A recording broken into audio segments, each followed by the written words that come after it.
Bienvenidos a todos a su podcast Revolución Cognitiva. El día de hoy tenemos una artista de Hidalgo que pues ahorita está radicando en Querétaro. Yo la verdad empecé a ver su trabajo y tiene publicado gran parte de él en Instagram. Y obviamente el año pasado tuvo una exposición muy importante aquí en Querétaro, pero pues no me voy a extender más. Me gustaría más que la conocieran. A mí me gustaría preguntarte primero para que te empiecen a conocer nuestros suscriptores. ¿Quién es Alex Yolitzin? Bueno, primero que nada te quiero agradecer aquí la invitación por haberme invitado a participar contigo en esta entrevista y pues también para que yo pueda compartir pues un poco de mi trabajo. Y pues Alex Yolitzin, ¿quién es? Nació en Actopan, Hidalgo y pues bueno, estudié arquitectura en el Instituto Tecnológico de Pachuca y pues me titulé en el 2012, ya hace un poquito de tiempo. Después estudié fotografía acá, me vine a vivir a Querétaro más o menos como por el 2012 igual. Y me vine, y ya después de eso me metí a estudiar fotografía en la Escuela Activa de Fotografía y posteriormente pues me metí a estudiar la licenciatura de Artes Visuales en la Universidad Autónoma de Querétaro. Es plástica, ¿no? Sí, tiene como la línea terminal en artes plásticas. Sí, a mí me llamó mucho la atención porque de primera instancia cuando vi tu trabajo se veía como que era fotografía y de repente empecé a escarbarle más y hay unas pinturas súper, ¿no? Entonces dije, ¿what? Pero, por ejemplo, ¿de lo que estudiaste de arquitectura nunca ejerciste? Sí, ejercí, yo creo, bueno, aún tengo algunos trabajos de arquitectura, pero sí estuve trabajando de manera más formal, como más de lleno en la arquitectura hasta el 2000, yo creo que 18, que fue cuando entré a la licenciatura de Artes Plásticas. Entonces, pues en ese tiempo, desde el 2012 al 2018, que son 6 años, pues también estuve en una constructora, estuve en despachos, estuve trabajando de manera como ya independiente y pues eso me ayudó ya cuando me independicé, me ayudó como a tener el tiempo para estudiar la carrera de fotografía profesional. Entonces así me lo he pasado estudiando y trabajando. Pues tienes muchas herramientas, ¿no? Para trabajar de lo que sea o dedicarte a lo que tú quieras. Puedes ser arquitecta, puedes ser fotógrafa, sí. Puedes ser pintora, sí. ¿No? Sí. De todas esas facetas de las que estamos hablando, ¿cuál es la que más te gusta a ti? Pues yo creo que te apasiona, que te hace hervir la sangre. El arte. ¿Sí? O sea, lo digo así, hasta hace poquito, te lo puedo decir honestamente, que hasta hace poquito fue cuando me dije, cuando acabó justamente mi exposición en el Museo de la Ciudad, fue cuando leyendo los comentarios que me daban las personas que me hicieron en el libro de visitas, viendo los resultados de la exposición y todo ello. Te lo puedo decir así, que creo que ahí fue cuando me di cuenta que yo quería, o sea, aceptarlo, que yo quiero ser artista, ¿no? ¿Qué es lo que me llena? ¿Qué es lo que me apasiona? Y que puedo decir, esto de aquí soy, esto me hierve la sangre, exacto. Oye, y te lo pregunto yo esto en particular, también hace poquito platiqué con otro pintor, bueno, él hace más dibujos, pero pues también tiene mucho talento y le hice la misma pregunta y te lo hago a ti. Uh-huh. ¿Tú también tuviste la presión de decir, es que si estudias pintura o si estudias algo te vas a morir de hambre? Sí, claro, es la clásica. Sí, ¿verdad? O sea, como que todavía está mucho el paradigma de que no se puede vivir del arte. Sí, es un tabú y creo que... ¿Es real? No, para nada. No, imagínate, hay grandes pintores en la historia en México que pues, de eso viven y son mundialmente... bueno, su trabajo es muy reconocido y también tiene mucha retribución económica. Entonces es un tabú que yo creo que debemos ir como rompiendo poco a poco y empezando por nosotros mismos como artistas, como pintores o grabadores o lo que te dediques en la cuestión como del arte, ir rompiendo con esos paradigmas tú mismo y compartiendo con otras personas para que deje de existir esta idea. A mí me encanta que digan eso porque... Yo te lo platico, yo quería ser pintor. De hecho, pues ahí fue algunas de mis... Ya, digo, voy a meterme más de lleno, voy a mejorar. Pero me topé con lo mismo, ¿no? De personas que me decían, no, es que de eso te vas a morir de hambre, mejor estudia algo, ¿no? Mira, por ejemplo, tu tío que estudia ingeniería y que ve que bien le va, ¿no? Hay cosas así que te empiezan a influir y pues uno que se deja, ¿no? Pero me da mucho gusto porque ahorita que ya estamos viviendo en esta época como global, que por este medio muchos chavitos que ahorita están diciendo, híjole, es que yo quiero esto, pero sí la haré, que realmente haya personas como tú que dicen, ¿sabes qué? Sí se puede, entonces si es tu pasión, dale, ¿no? ¿Sabes? Y si también ves que tienes, como que creo que se tienen que juntar dos factores, ¿no? Que haya pasión, pero que también tengan como la habilidad, ¿no? No, y el trabajo, porque yo siempre he sido de la idea de que puedes tener todo el talento del mundo, todo lo que tú quieras, pero si no lo trabajas, si no lo explotas, si tú mismo no te sientas horas y horas trabajando, practicando, más que nada aprendiendo, pues de nada va a servir ese talento con el que existe la idea de con el que naciste, ¿no? Porque en realidad es un trabajo lo que te hace como ser diferenciarte de los demás, o sea, sobresalir, ¿no? Sí, exacto. No, yo creo que tiene que ver con la pasión también, ¿no? Si tienes el talento y te apasiona, pues le vas a entrar de lleno, ¿no? Sí. Y hay veces que o tienes uno o tienes otro. Y yo siento que por eso no se da el resultado y no sobresalen las personas. Sí, claro. Más que nada que es de sobresalir, es más como el que tu trabajo pueda tener el fin, o sea, que a veces una parte del arte es eso, ¿no? Que el fin puede ser también comunicar, transmitir y que puedas como hacer esta conexión con otras personas. Muy bien. Te preguntaba hace ratito que quién es Alix, porque me gustaría conocer de ti, de tu infancia, cómo fue tu infancia, dónde creciste, con quién creciste, tienes hermanos, todo, quiero saber todo de ti. Familia. Y que pues obviamente también las personas conozcan. Pues bueno, te decía que nací en el estado de Hidalgo, en la zona del Valle del Mezquital, que es la donde pertenece a Actopan. Actopan es una ciudad que fue fundada hace muchos, muchos años. De ahí es como la barbacoa, por ejemplo. Ya. Y el pulque, exacto. Entonces, toda esa zona tiene como es otomí, ¿no? Entonces, pues mucho de ello ha sido como, me ha influenciado bastante como en lo que soy ahora.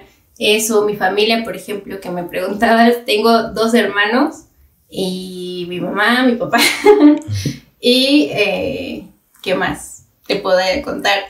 ¿Sabes hablar? ¿Es otomí? Es ñañú, ajá, las personas que lo habitan es la comunidad otomí, pero la lengua es el ñañú. ¿Ñañú? ¿Sí lo sabes hablar? No. La mamá de mi abuela era la que era hablante de ñañú. Ya nosotros ya no nos tocó. Sí te hace cuenta que en el lugar pasa mucho, obviamente, que vas en la calle o estás conviviendo con personas en el contexto, se habla, lo escuchas. Y de hecho hay palabras en ñañús que se te quedan, ¿no? O sea, que tú vas como diciendo ya como por costumbre y no tienes el conocimiento de que estás hablándolo. Entonces, a mí me pasaba mucho eso, ¿no? En mi familia pasa, y gente que conozco que es de allá también, tenemos como eso en común de que de repente decimos, no sé, palabras... A ver, ¿cómo cuál? Como enguishar, por ejemplo. ¿Y eso qué significa? Enguishar viene del guiche, que es como el sentir como la savia del pasto, por ejemplo, o del maguey, cuando sientes como la comezón, la comezón que te da cuando te acuestas en el pasto y te empieza a dar así, eso es enguishar. Y de repente es que me siento enguishar y... Ajá, entonces me enguiché. Ajá, me enguiché. Y las otras personas te quedan viendo como ajá, así como... Y me pasó mucho cuando llegué aquí, o sea, es cuando ya empecé como a tomar conciencia de todas las palabras que yo traía de allá, ¿no? Que decía que se me hacían completamente como español. Normal. Ajá, normal, así como que, pues, la decía mi abuelita, ¿no? Por ejemplo, mi mamá, pues ahí la gente que es de ahí. Y era como de, llegas aquí y las dices, y es como de, ¿y es que qué significa? ¿De qué estás hablando, no? Y pues, cosas así. ¿Fuiste feliz en tu infancia? Sí, creo que cuando yo me hizo muy feliz, pues cuando eres niño, ¿no? Todas las cosas que te gustan, y a mí me encantaba, por ejemplo, dibujar, casi fíjate que pintar. O sea, el hecho de tener estas pinturas así con los pinceles, casi no lo hice. Era más como de lápiz y de colores. Entonces, tal vez como a los 7, tuve como esta conciencia de que era la pintura, ¿no? Pero porque fui a ver una exposición. Entonces me llamó muchísimo la atención y yo dije, yo quiero pintar, ¿no? Y mi mamá me acuerdo que me llevó a unas clases con un señor de ahí de la Casa de la Cultura de Actopan, porque pues, es una ciudad muy pequeña. Entonces, me acuerdo que me llevó, pero el señor así como, ya sabes, como no sé, como que me frustré porque no lo hacía bien. Entonces dejé de pintar totalmente y no volví a pintar hasta que entré a la carrera de la licenciatura de artes. Imagínate cuántos años, ¿no? O sea, cuando yo tengo compañeros, compañeras que pintan desde esa edad, ¿no? Y no dejaron de pintar y fueron muy felices. Yo no, yo me renegué justo por ese miedo de que no lo hago bien. Entonces, tú eres un niño y se te quedan ciertos prejuicios o juicios de los adultos que te dicen, es que no está muy bien lo que estás haciendo y entonces ya no lo quieres volver a tocar nunca, ¿no? Eso me pasó. Ya.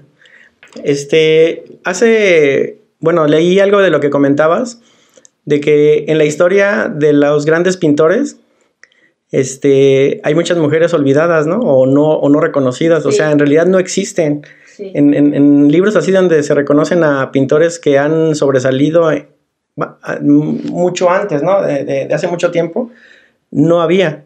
¿Tú crees que ese sigue siendo un problema actualmente? Claro, porque imagina, yo entré a la carrera de artes y los libros de historia del arte que nos enseñaban, bueno, yo llevaba historia de arte desde la carrera de arquitectura, ¿no?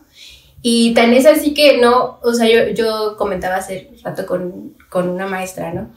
No, tan es así que así y desde la honestidad te puedo decir, no conozco una pintura, por ejemplo, de arte medieval, ¿no? O sea, de lo que es el arte contemporáneo para atrás, pero no conozco, o sea, que sea así de genia como lo era por ejemplo, Da Vinci, ¿no? Por ejemplo, que digas, también está Da Vinci, pero también está esta mujer, ¿no? No hay. Y en la escuela no me la enseñé, o sea, no la veíamos como en los principios de semestre, era como o no tenía yo esa conciencia, ¿no? También esa es otra cosa, que no tienes como la conciencia de que estás leyendo el libro y tú ves nombres raros, ¿no? Porque pues, son europeos, entonces no sabes distinguir si es hombre, mujer o qué onda, entonces estás por hecho que es hombre, porque casi siempre son hombres, como los inventores, como los científicos, como los arquitectos, siempre hay más hombres que mujeres.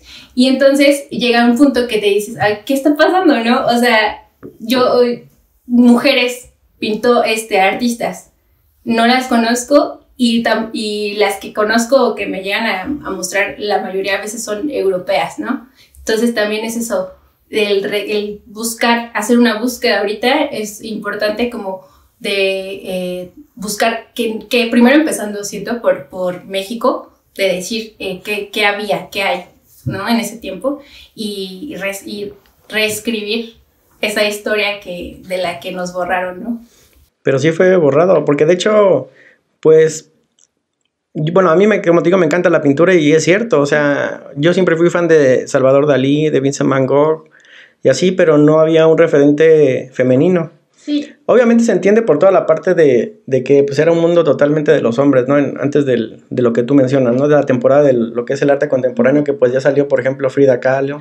¿Quién más? Remedios Varo, Leonora Carrington, pero aparte son referentes muy puntuales, o sea, y hay una gama y un abanico, pues, más, si tú te metes a escarbar, ya encuentras a María Izquierdo, por ejemplo, Cordelia Urrueta, entonces es también eso, o sea, son referentes muy puntuales, o sea, unas 2, 3, y que además siempre las ponen a competir en Facebook, por ejemplo, de que no es mejor Remedios Varo, pero sí. Sí, o sea, son poquitas y de todas las confrontan, ¿no? Todavía las niegan algunas, ¿no?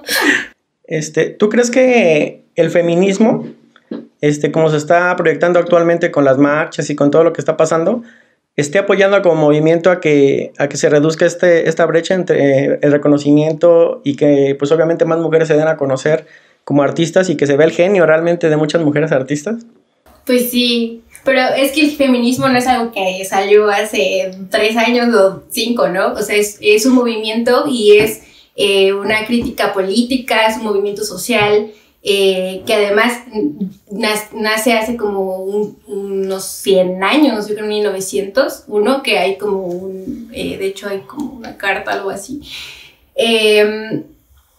Y entonces lo que sí ha pasado, ha ido pasando más o menos como por los años 70, es esto, justo que las mujeres, las artistas, retoman, se agarran del feminismo, para poder expresarse desde ahí, ¿no? Tener una postura de confrontación con lo que se nos niega, con las diferentes cosas que existían. Bueno, es que cada temporada cada ola del feminismo pues pide algo distinto, ¿no? Pero ahorita en la actualidad, pues creo que sí, o sea, ha ido creo que ha ido de la mano.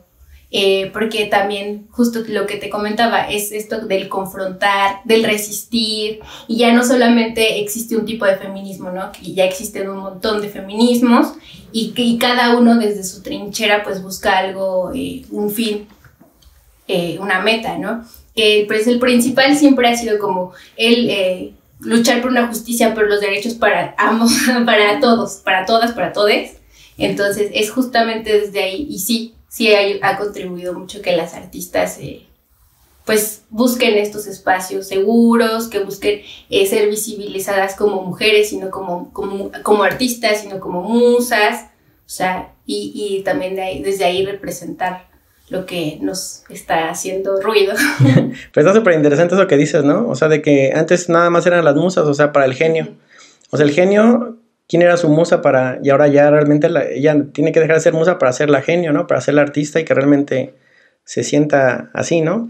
Estoy de acuerdo con todo lo que hablas del feminismo, y eso último que comentaste de que cuando el feminismo se enfoca a que realmente haya igualdad de oportunidades para todos, o todes, o todas.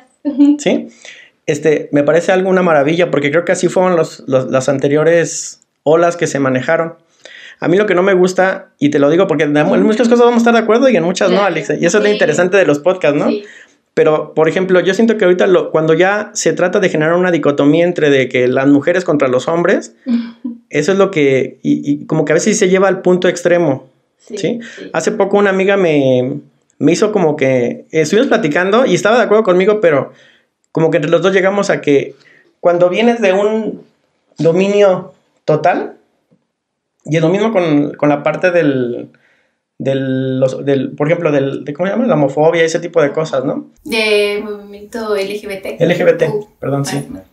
Sí, bueno, todo lo que conlleva. La verdad, soy ignorante en ese aspecto. Sí, yo también un poquito, la verdad. Pero como que esos movimientos vienen tan fuertes y tratándole de llevar al extremo. Incluso ahorita, por ejemplo, hay, ¿cómo se dice?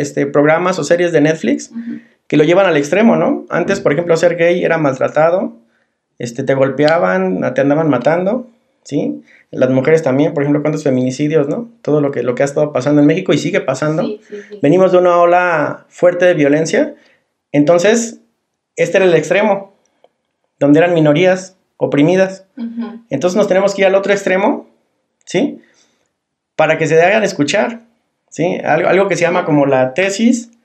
La tesis es esto, ¿no? Los grupos oprimidos.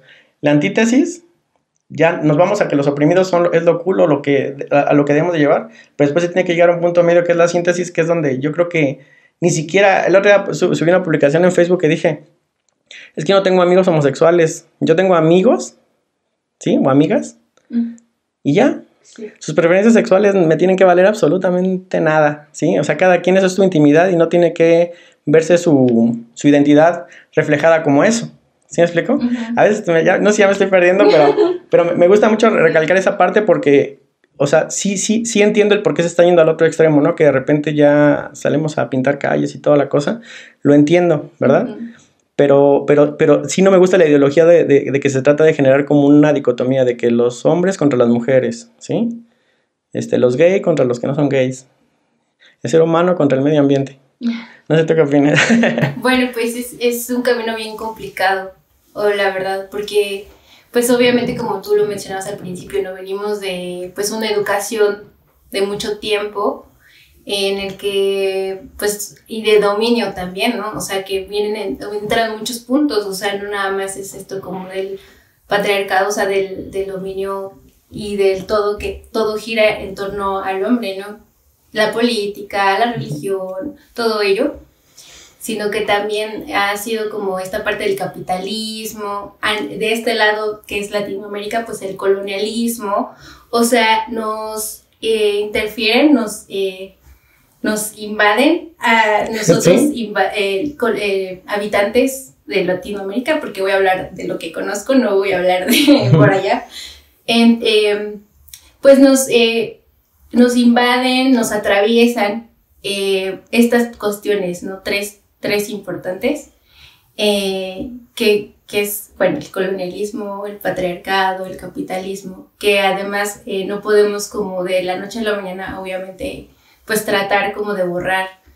Entonces, también es importante aprender, leer mucho, platicar mucho, esto que me contabas que tienes como las conversaciones la conversación con tu amiga, tener también, bueno, siento que hay veces que los pros en Facebook son como bien, súper así como, bueno, pero es bueno, primero que nada estar como con la disposición, ¿no? De aprender, de decir, pues, yo no lo sé, como lo decíamos hace rato, pues la verdad es eso, no lo sé, lo acepto y estoy abierto a aprender de ello, investigar, platicar con otras personas, platicar con las personas que lo viven, que lo encarnan y qué me pueden dejar, ¿no? Y qué me pueden hacer pensar, eso es importante.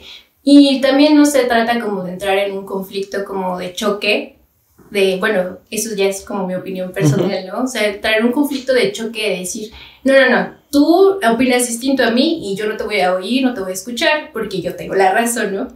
Pues no es como el camino, pienso. Siento que es como seres humanos, pues tenemos un montón de una mente muy versátil, un pensamiento, unas formas de sentir muy amplia, ¿no? De ahí la diversidad de todo, de la sexualidad, del género, de la identidad, de todo ello.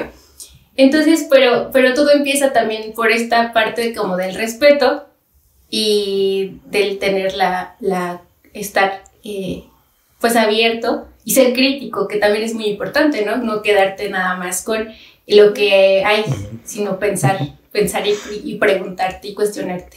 Es que se hacen debates muy intolerantes, sí, en las redes sociales, digo, porque desafortunadamente las redes sociales están moviendo gran parte de las ideologías en el mundo. Claro. Entonces de repente te vas al extremo, de repente personas que dicen, como te digo, ¿no? Es que los hombres son lo peor y todo, ¿no? Y de repente los hombres diciendo lo opuesto, ¿sí? O diciendo que hay hombres que yo he escuchado y que de repente oigo y de repente tienen un poco de razón, que dicen, pero es que el patriarcado ya no existe, porque ahorita ya todos tenemos las mismas oportunidades por la ley, y en eso se basan, y en eso creen que ya tienen toda la razón. Pero hay que ponernos a pensar que realmente existe un patriarcado como disfrazado, o como, y lo voy a decir así, feo, suena feo, pero como que en el ADN de una sociedad enferma, ¿sabes? Yo así lo veo. Sí. Porque creemos que ya por ley, pues ya, ¿no? Todos tenemos los mismos derechos, todos estamos bien, pero en realidad hay comportamientos, incluso hasta enseñanzas entre la misma familia, de patriarcado, de machismo, sí, implícitos, y que lo vemos como de forma natural, y que eso afecta en determinada manera también a la apertura de oportunidades. Sí, y no nada más afecta a las mujeres, también afecta a los hombres, ¿no? Porque también hay muchas cosas que damos por hecho que también los hombres están bien, tal vez, pero también tienen cosas que les afectan, ¿no? Por ejemplo, el otro día estaba yo leyendo que la cifra de suicidios es mayor, la tasa de suicidios es mayor en hombres que en mujeres, pero también viene mucho por ello de que les han enseñado el mismo patriarcado, el machismo, a reprimirse, a no decir sus emociones, a ser unos hombres que tienen que ser fuertes, que tienen que, pues sí, que no pueden ser débiles. Mostrar sus sentimientos, sí, no llorar. Estas cuestiones de los estereotipos por los que estamos divididos siempre en hombre y en mujer nada más, ¿no? Entonces sí, eso también pues nos afecta a todas las personas. Sí, imagínate, tan solo es un niño, yo quiero ser bailarín de Bellas Artes, no, pues ya hay todo un estigma de que no, pues que eres, ¿no? Y lo digo porque no solamente con los machismos, también con la parte de la homofobia. Sí. Como no queriendo es de que un niño dice algo así y, oye, pues que ¿no sabes? O sea, como que lo tratas de encaminar a otro lado cuando no lo estás dejando ser, ¿no? Sí. Muy bien. A mí me gustaría que me platicaras, ¿cuáles fueron tus principales inspiraciones, tus influencias en cuanto a la pintura? En la pintura. Pues mira, inconscientemente siempre me gustaron pinturas mujeres. Porque, no sé, pero yo decía, quiero ser así como esta mujer, así grande. Me refiero a cuestión como libre, o sea, por ejemplo, pienso en Frida Kahlo, por ejemplo, que fue como mi primer referente, y yo creo así podría decir siempre, ¿no? Pero pues no tiene nada de malo. Frida fue muy buena y muy buena artista, y fue mi primer referente, ¿no? Fue lo que te contaba hace rato, que yo había visto una exposición. El otro día estaba dudando si era de ella, pero porque dudaba que si era de ella la primera exposición que vi, pero porque decía yo, es que en Actopan no sé si haya llegado Frida Kahlo, pero no importa, yo creo que sí era. Entonces, te decía de mis referentes. Frida. Entonces, bueno, yo la veía y decía, es que esta mujer, ¿no? Es la mujer, es libre, se ve que es libre, pinta. Aunque todas las pinturas, bueno, la mayoría habla como del sufrimiento, del dolor, pero es que ahí era su vaciarse, ahí se vaciaba y quedaba, se ve, es visual. Después de ello ya empecé como a conocer más pintoras. Ya, fíjate que en la carrera de arquitectura pues me gustaba mucho meterme a la biblioteca a ver los libros de arte, como que era también mi desfogue ahí Entonces, y conocí a Remedios Varo. Y después conocí a Leonora Carrington, que eran, te digo, las muy puntuales, sí, pero pues era lo que había, ¿no? En la biblioteca, en la misma biblioteca. Y pues sí, a mí me inspiró muchísimo, por ejemplo, Leonora Carrington, es como mi top, así de las top, bueno, ahorita ya tengo más, pero en ese tiempo.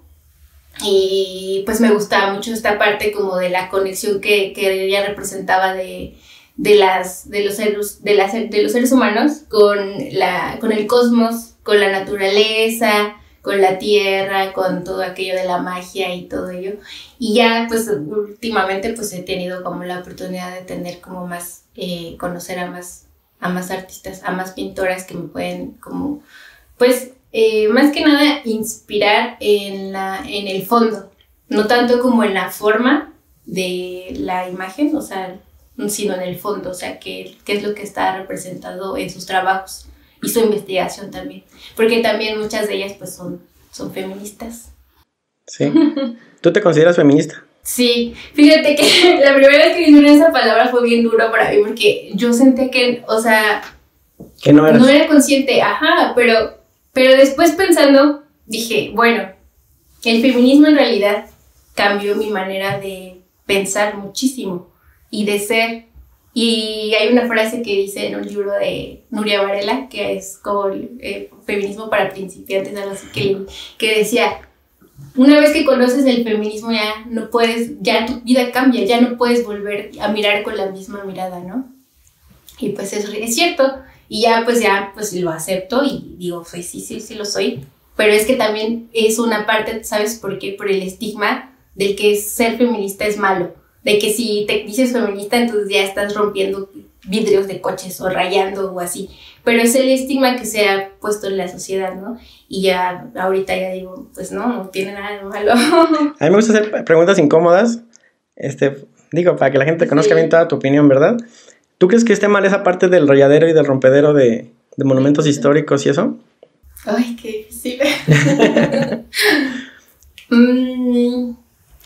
Sabes que como arquitecta te podría decir, te podría hablar de dos formas. En cuestión como de arquitectura, por ejemplo, pues al principio sí era como esto de por qué, para mí era un choque, por qué están rayando monumentos históricos, ¿no? Esto del valor intrínseco que se le da a los monumentos, a cosas que nos representan, que dices, esto soy yo como mexicano, ¿no? Hablando de aquí. Esto habla de mi historia, esto habla de que hubo una lucha por derechos, infinidad de cosas.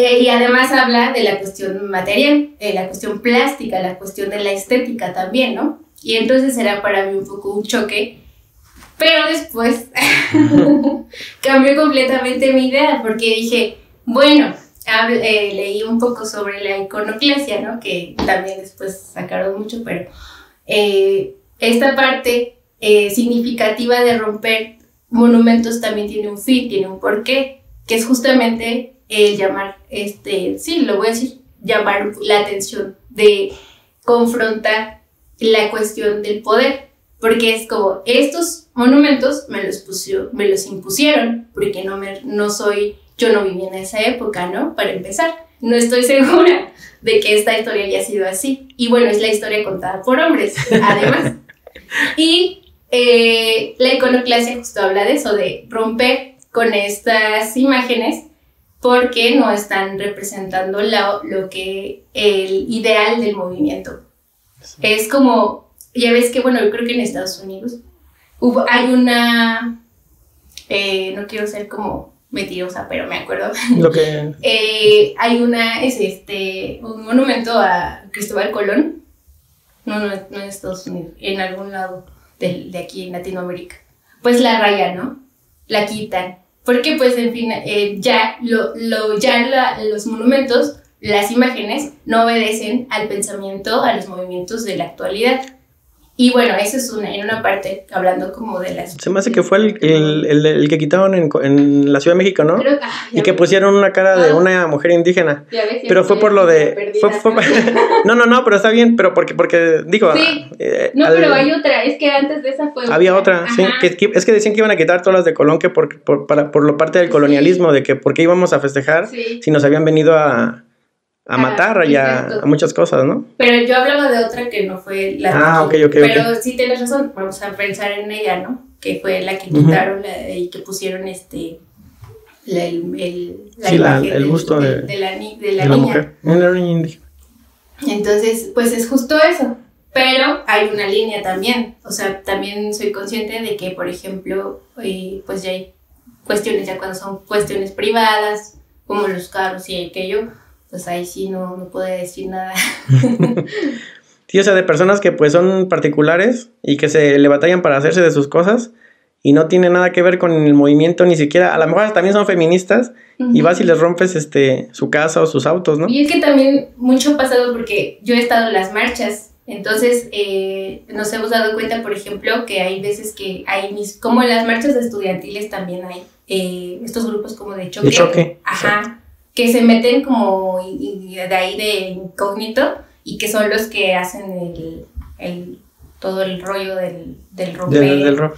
También por una parte justo para desacreditar la marcha. Te pues sí, pasan todos ese tipo de cosas y hay veces que no se saben porque pues con gente que ahí mismo están, pues ya nada más te cubres y ya. ¿No? Se ponen el pañuelo y empiezan a romper.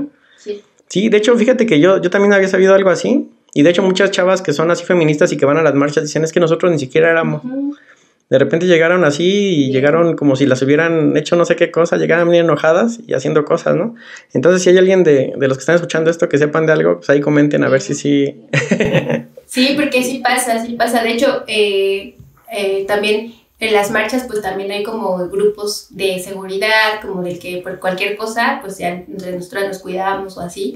Y nada más nos estamos comunicando, porque fíjate que aunque no nos conozcamos, se ha hecho una como de un grupo muy bonito, o sea, como si se siente cuando estás ahí adentro, ¿no? Que estás segura, que estás con gente que podrías decirle hermana, con mujeres y que no conoces a lo mejor, pero que como van por la misma meta, digámoslo así, pues comparten eso.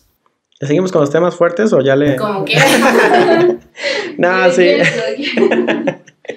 De hecho, sí es lo que quería comentar, ¿no? Al final de cuentas, como que creo que de repente, no sé si se maneja por una agenda, y lo voy a decir así, aunque suene feo, que de repente está de moda, aunque no se dice moda, yo estoy de acuerdo que no, pero ¿qué onda con el aborto, no? Que la despenalización. Y de repente se apaga eso y viene otra cosa. Y después viene otra cosa, o sea, como que lo van alternando. O sea, yo nunca he visto que haya marcha de aborto y de feminismo al mismo tiempo, por ejemplo. ¿Sí me explico? Y eso es lo que a mí me hace pensar, no es que a lo mejor sí hay alguien dirigiendo eso, ¿sabes? O sea, por intereses, o por ejemplo, hasta como para parar una noticia, ¿no? Que hubo inflación en México. Pues hay que impulsar al movimiento feminista ahorita que hay tanto problema, ¿no? No sé, a lo mejor estoy hablando desde mi ignorancia, pero nunca he visto algo así. Pues a lo mejor, bueno, yo lo que veo es que sí hay marchas que hablan de ambos, del feminismo y ¿sí? del aborto, sí. Pues Justamente cuando es, por ejemplo, 8 de marzo, ¿no? Pues vamos todas, marchamos. Y se ponen los 2 pañuelos. Sí, claro, el verde y el morado. Y además hay veces que se aprovecha también para nombrar a las mujeres que han sido víctimas. Y también se aprovecha también para pues reclamar y hacer visibles a los acosadores, a los que son violentos. Sí, claro. Entonces, pues es más como... Yo lo que he visto es, sí hay estas marchas donde se habla de todo ello. También hay las colectivas, que son grupos de mujeres que organizan las marchas y que organizan todo aquello. Y sí se usan las redes sociales, pero vienen de las chicas. Hay grupos también seguros en Facebook en donde estamos muchas mujeres, por ejemplo, digamos, de la Ciudad de México, digamos. Entonces nos comunicamos entre nosotras ¿sabes qué es que esto me está pasando? Entre nosotras nos apoyamos. Ahí es donde también se organizan las marchas, ahí es donde se hablan de estos temas. Por ejemplo, cuando va a haber esto, como lo que acaba de pasar en Colombia, que va a hacerse lo de la legalización del aborto, si se va a ver si es posible o no. Entonces estamos todas así, ¿no? Como cuando es un partido de fútbol. Te pones la camiseta y estás al tanto de todo. En el momento que digan vamos a brincar para apoyar a Colombia. Exactamente, exactamente. Estás a las vivas. Y no nada más, te digo, se ha hecho como una red, no nada más en México, sino que se ha compartido en cuestión en toda Latinoamérica, porque estamos conscientes que sufrimos de los mismos dolores, ¿no? Son dolores compartidos. Entonces, sí hay estas redes de comunicación, no sé si... No podría decir que hay alguien que nos está manejando con una agenda política, no lo podría decir porque pues... O sea, obviamente tú no estás al tanto de... No, eso no te podría decir. Lo que sí te puedo decir es lo que yo veo, ¿no? Que son esto de las colectivas, de los movimientos, de estarnos apoyando, de estar platicando entre nosotras. Eso es lo que hay. Pero estás de acuerdo que ahí se habla, ¿no? Vamos a hacerle así, o sea, no es de que vamos a entrar a romper cosas ni nada, o sea, vamos a ir a protestar. Sí, vamos a ir, te digo que se hacen hasta grupos, por ejemplo, está el de las bicicletas, está el de las mujeres que están a favor del aborto, en el mismo contingente se hacen otros pequeños, en la misma marcha se hacen contingentes pequeños. También hay, por ejemplo, grupos de ecofeminismo, por ejemplo, que se preocupan más por el cuidado de los animales, de la naturaleza y todo ello, o sea, sí es como una vertiente bastante amplia y ahí es donde pues nos comunicamos. Por ejemplo, ya ves que hace como 2 años, justo antes de la pandemia, salió esto del 9, nadie se mueve. Justo salió de esos grupos, puede que entre las colectivas del país se comunican y dicen hay que hacer esto y hay que hacer el otro, pues vale. Fue súper fuerte. Sí, y es que justo en el 2020 es cuando el movimiento estaba súper fuerte. Ya ves que fueron y tomaron, no me acuerdo si el Palacio de... Sí, algo así. Estuvieron ahí y no nada más, y había feministas radicales, feministas del bloque negro, etcétera. Entonces era como... Pues estaba muy... O sea, hay grupos así diferentes del radicales, grupo negro, o sea, cada uno tiene sus diferentes ideales. Sí. O sea, hay veces... ¿Tú qué tipo de feminista eres? Radical. No, la verdad no te podría decir. Yo estoy todavía aprendiendo en el camino. Bien. Yo sí te lo puedo decir, estoy aprendiendo. No me considero como de que ya estoy así como en un grupo. Me inclino muchísimo por el ecofeminismo, eso sí.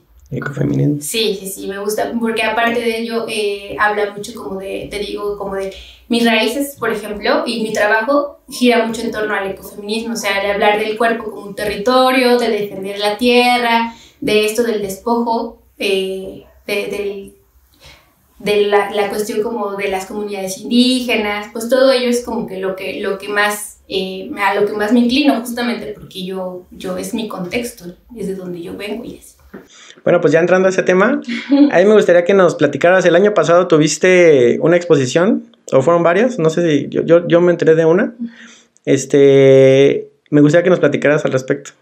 Pues mira, este proyecto empezó con el tema de la violencia de género, pero bueno, yo lo empecé a trabajar este tema, ya tiene muchos años que lo llevo trabajando pero como tal, como violencia de género apenas empecé en el 2019, o sea, hacerme consciente de que lo estaba trabajando como tal. Después, en 2020, empiezo con el proyecto que se llama El Cuerpo Femenino Territorio de Batalla en México. Empecé a principios del año.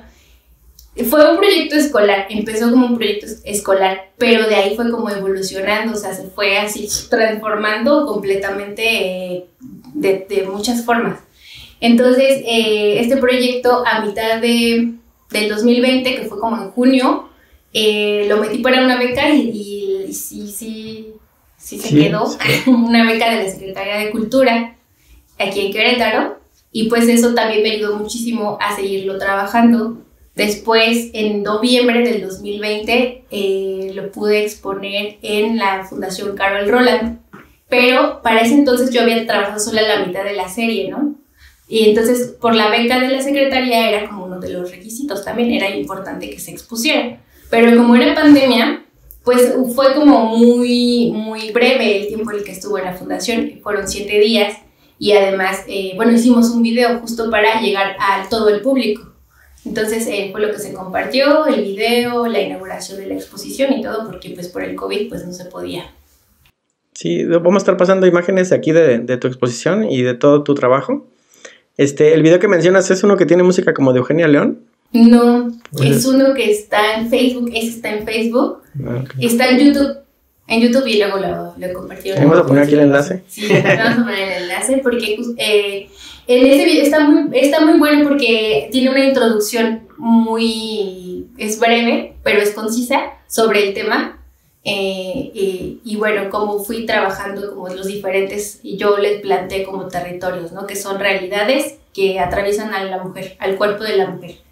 Y bueno, después en 2021 yo sigo trabajando hasta la mitad de 2021 y pues se gestionó el espacio con el Museo de la Ciudad y ya se pudo presentar ahí completa la serie en diciembre, y estuvo 2 meses, de diciembre del 13 de febrero, ¿no? Al 8 de febrero, por eso. Al 6 de febrero. Sí, estuvo 2 meses y para mí fue bueno porque yo tenía mucha inquietud de yo lograr compartir el proyecto completo y además que fuera en un espacio también que fuera como muy inclusivo y muy abierto en cuestión como del tema, porque también pues estoy consciente que es difícil, un tema complicado, y que además fuera como muy accesible a todo tipo de público.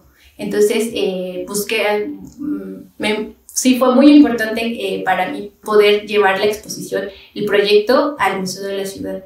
Y bueno, estoy muy, muy agradecida con ¿Esta última cómo se llamó? ¿La que estuviste en el Museo de la Ciudad? Es igual, el mismo nombre. ¿Mi cuerpo, mi territorio? Es El Cuerpo Femenino Territorio de Batalla en México. Era el mismo nombre del proyecto, solo de la serie, solo se llevó completa, porque en la primera parte de la primera exposición que tuve fueron, creo que 8 piezas.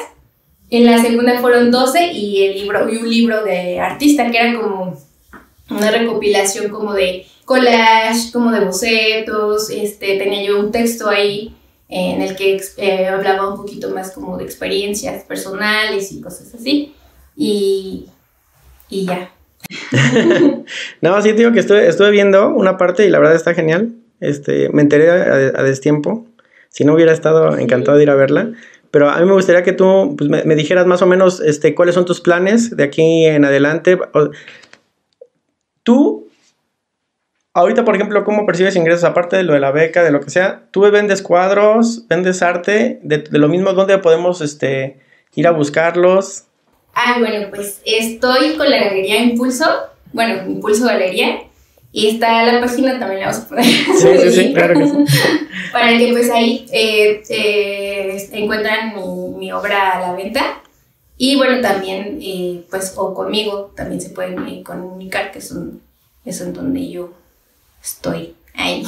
¿Cómo son tus redes sociales? Mis redes sociales son Alex Yolitzin en Facebook y en Instagram, igual es igual.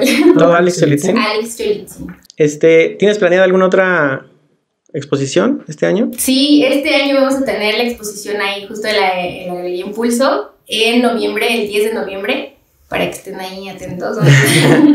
Vamos a tener una exposición que tiene pues el fin de exponer pintura, grabado y un poco de collage. Ahí va. ¿Ya tienes el nombre o no quieres adelantar todavía? Todavía no. Muy bien.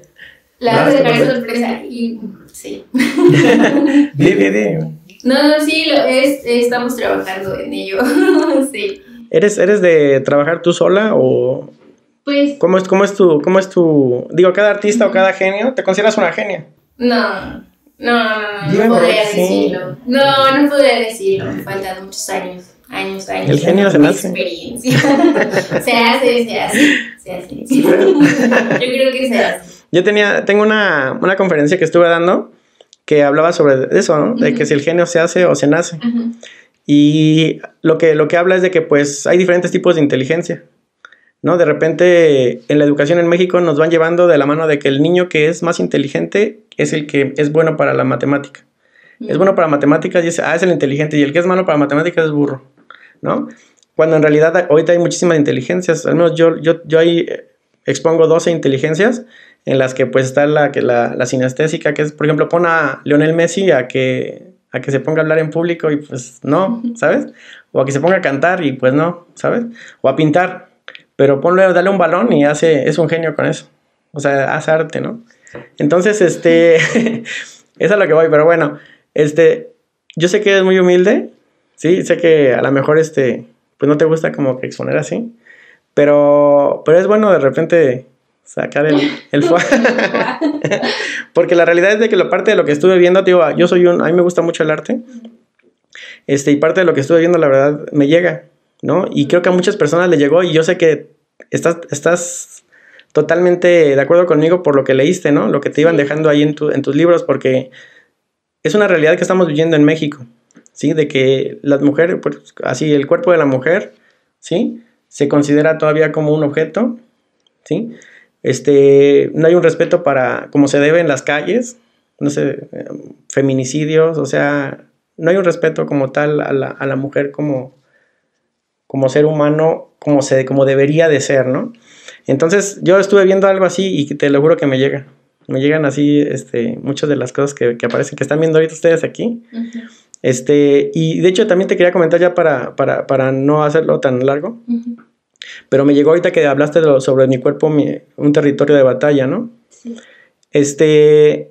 ¿Tú, cuál es tu opinión sobre el aborto? No voy a decir que estás en contra o a favor porque sería un pensamiento muy reductivo. Siempre es así, tú estás a favor o en contra del aborto.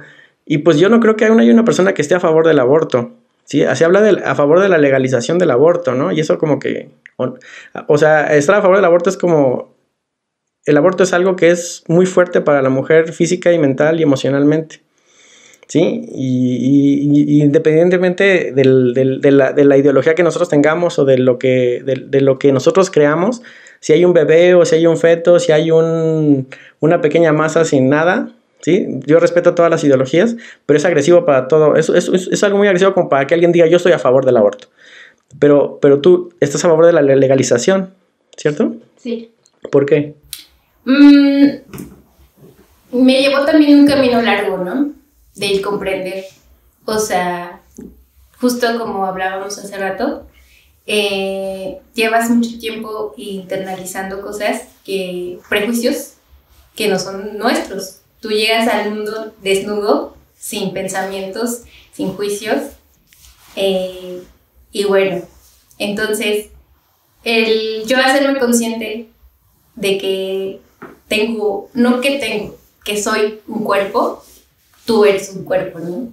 O sea, no hay una división, esta división de mente-cuerpo, ¿no? Sino que somos seres completos. Entonces, el hacerme consciente de que esto soy, también me hizo reflexionar en pensar en otras personas que también son su cuerpo, ¿no? Y el decir, el aborto puede ser, como dices, ¿no? Eso muy invasivo, pero es invasivo para ese ser, o sea, es una individualidad. Entonces, cada quien, pienso, debería ser, tener derecho, tener libertad sobre sí mismo, sobre sí misma, y el hecho de yo ser mujer me hace todavía pensar un poco más, ¿no? Como el de qué terrible que llevemos años y que nuestro cuerpo de mujer, que mi cuerpo de mujer siga siendo limitado por un constructo social, por un constructo religioso, que porque si le hago esto a mi cuerpo soy mala, que si yo decido esto está mal. O sea, finalmente es todo solo que yo soy. Nadie debería de tener el derecho sobre otro ser. Eso es, y a lo mejor dice mucho, ¿no? Que estás decidiendo sobre un ser, ¿no? Porque es un bebé y así. Pero bueno, es más como hay un sinfín de razones que involucran el por qué yo esté a favor de la legalización del aborto, y muchas de ellas son pues porque se ven niñas menores de edad teniendo bebés que no tienen la responsabilidad de una adulta, por ejemplo. Se ven mujeres educando solas, siendo madres que están solas. Ajá. ¿Qué dices? Que son, las dejan, son padres aborteros. Pues es que pasa mucho eso, ¿no? Es más como lo que decíamos hace rato, el respeto al otro, a la otra persona. Es importante, que lleva mucho tiempo de hacerse consciente de ello, porque uno siempre quiere meter la cuchara o la moral, porque es mucho eso, la moral, de decir, yo soy una buena persona, tengo que estar en contra del aborto porque es mujer, pero no estás pensando como en ella, ¿no? En lo que está viviendo esa persona. En esa persona, sí, claro. Muy bien. Pues mira, con esto cerramos. A mí la verdad me dio mucho gusto platicar contigo, Alex. Me da mucho gusto que las personas, aparte del artista, ¿sí? Y de la genio, porque para mí lo eres, y yo sé que en algún momento tú lo vas a poder decir, te la vas a creer, conozcan también tu parte, pues personal, ¿no? De tu historia, tus pensamientos, tus opiniones, y pues que ahorita tú estás siendo un referente también como apoyo a la lucha que se está teniendo las mujeres por recuperar un sitio, bueno, más bien por tener un sitio de inicio, ¿no? Porque al final de cuentas antes no existía ese sitio y poco a poco se ha ido ganando, y pues yo creo que tú vas a ser un referente importante, ¿sí? Lo veo ampliamente y vamos a estar bien pendientes para tu exposición en noviembre. Te agradezco mucho que te hayas dado el tiempo de estar aquí conmigo y pues muchísimas gracias. No, muchas gracias a ti por tus palabras. Y pues no, más que nada, pues muy feliz estoy de todo lo que está pasando, ¿no? Que también estoy consciente que hay que seguir trabajando, no hay que quedarse pues con este primer paso, porque fue un primer paso que te digo, o sea, yo sigo estudiando, sigo aprendiendo mucho, entonces pues sí, para mí es como una aventura que apenas empieza, ¿no? Y pues que bueno, o sea, gracias también, quiero agradecer también a todas las personas que se han acercado conmigo a brindarme su apoyo con mi trabajo, que sé que es difícil, o sea, la cuestión del arte es difícil, ¿no? Y más este tema que también es delicado para todas las personas. Entonces, tanto hombres como mujeres, y hablando nada más de cuestión, también estoy hablando binarista, o sea, de cuestión solo hombre y mujer, pero también otros públicos se han acercado conmigo, ¿no? Y estoy muy agradecida porque me han hecho sentir acompañada, me han hecho sentir, pues sí, acompañada con algo que también ha sido muy personal, ¿no? Todo esto. Entonces, pues no, gracias. A mí la verdad me dio mucho gusto que tuvieras la apertura de hablar todos estos temas que la verdad antes decían que de política y de religión era muy difícil de platicar porque pues todos traíamos muy arraigado todas esas creencias, ¿no? Sí. Pero ahorita actualmente pues ya aparte de la política y de la religión pues vienen otros temas como los que tratamos en este tema, en este podcast, como el aborto, como ¿cómo se dice? El feminismo, el machismo, todo esto cosas que hablamos, la homofobia, Ahorita son temas que son muy, muy frágiles de tocar porque no sabes a quién puede salir una susceptibilidad, ¿no? De cómo respeto, pero pues expresamos nuestras opiniones y también si no están de acuerdo o nos pueden enseñar algo, pues pongan en los comentarios, pues para aprender, ¿verdad? Como dijo Alex, siempre hay que tener la apertura de aprender y de no quedarnos con que yo lo sé todo y que es mi verdad absoluta, ¿no? Sí, y platicarlo, eso también importa muchísimo, o sea, discutirlo, debatirlo, compartir nuestros pensamientos, ¿no? Y eso también enriquece muchísimo que podamos aprender de ello y que podamos hacer un cambio, tan solo con hablarlo, con ponerlo en la mesa, digamos, en un diálogo, ya estamos haciendo algo, ¿no? Es que me gustó mucho porque lo manejamos de una manera como dialéctica. O sea, fue un diálogo puro donde tú expusiste, yo dije lo que yo pensaba y no por eso, no porque no esté de acuerdo con lo que tú hayas dicho, yo voy a decir, oye, no, estás mal o voy a ser intolerante y te voy a empezar a ofender porque así se vive en las redes sociales todos estos temas, ¿no? En la mayoría de las ocasiones. Entonces, pues yo estoy encantado. A mí me gustó cómo fluimos y ojalá que a ustedes también les guste mucho. Yo te reitero el agradecimiento, Alex. Y pues síganla en sus redes sociales. Está como Alex Yolitzin. Y bien pendientes para sus próximas exposiciones. Aquí vamos a dejar los links abajo también para la galería, me dijiste que se llamaba Impulso. Saludos. Donde ahí pueden, saludos a la galería Impulso, donde también ahí pueden ver toda la obra de Alex y también pueden adquirir sus cuadros, todas sus obras, ¿vale? Sí. Pues muchísimas gracias. Cerramos el podcast con Alex Yolitzin. Gracias. Hasta luego. Adiós.